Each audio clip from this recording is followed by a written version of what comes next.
Let's take a closer look at the block-off panel in case you're curious and like to build your own.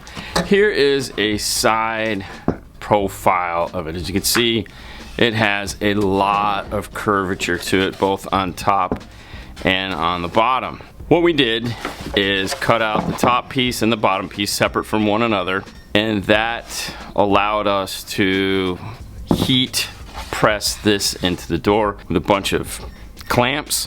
As we heated up and went along until we got it. Had to go over it like twice just to make sure it was the way we wanted it. Little steps. And then this side here, as you'll notice, this is different. This is actually a thinner piece because it flows differently here than on the rest of it. And so we made this out of heat formed 16th inch and then sanded it in so that it didn't raise up this corner anymore. The back part here really didn't matter. And this is flat.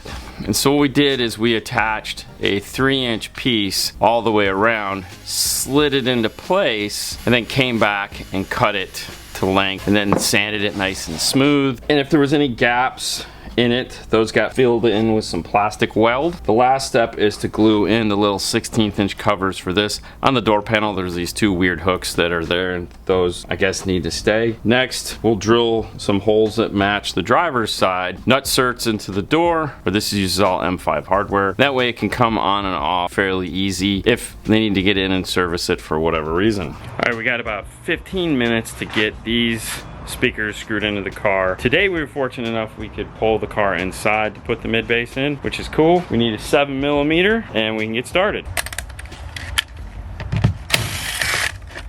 Now normally we would take these things out and we'd like go over to the bench and we'd be like, let's take a look at these and see what's getting replaced with. Well, can we all just, like, these are crap. We don't need to do that, right? We can just go right into this. Perfect.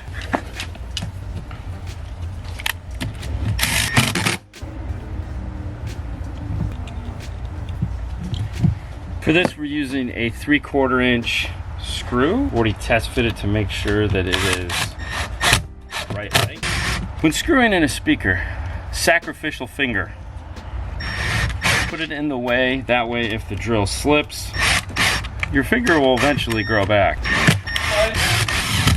Now you'll notice I didn't put foam on the back of the speaker, and I'm assuming at this point we've probably seen what these speakers look like, and there's foam on the back of the speaker, so we didn't need to do that. Also, we made it, the depth of it, when we CNC'd it out, we made it so that when it crushed, it would go perfectly flat, so that was fun.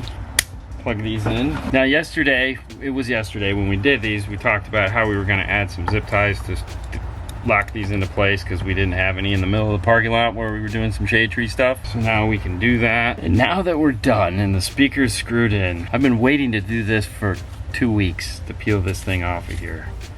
Oh, it feels so nice. Ooh.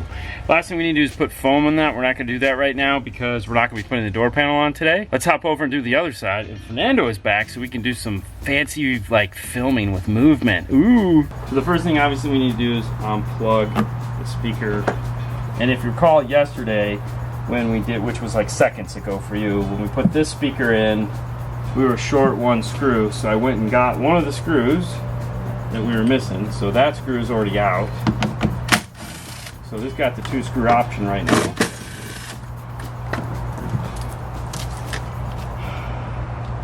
I mean, like I said, plastic. It's just the reality is it's a subwoofer, so it does have a decent sized magnet, but it sucks.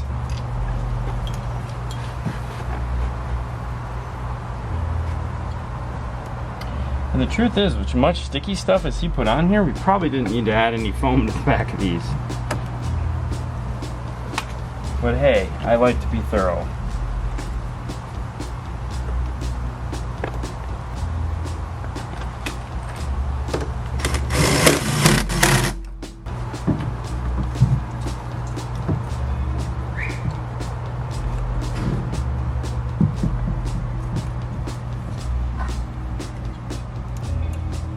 Red on red.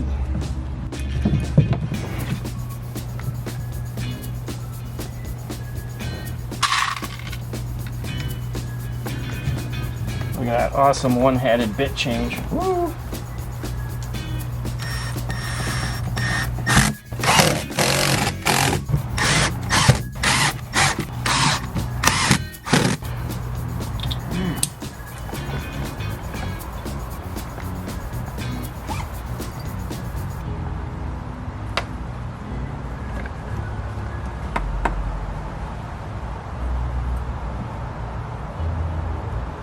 I'm pretty excited because tomorrow I'll get to have door locks. I haven't had door locks on my car in, well, 2 weeks. So I keep having to, you know, pull the little thingy. Last, cut the zip ties. This is gonna plug into something, I don't know what. Pull that, oh, there goes, there's 2 for 2. So exciting.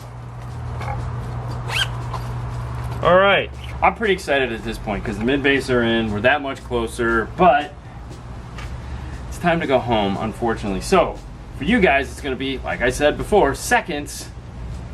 I don't know what we'll be doing next because I don't know when the rears are coming in. Because we have to go with X2 6.5 inch coaxials back there. I don't think we've talked about that. But these we were gonna do back there in the mid-bass, they didn't fit. They were way too deep in the Mustang. Called up Brian and asked him to send me a set of X2 6.5s, which hopefully we'll get to take a look at shortly. But for now, on to the next portion of this video. I'm just getting B-roll. You're good, keep doing it. Pay no attention to the man behind you.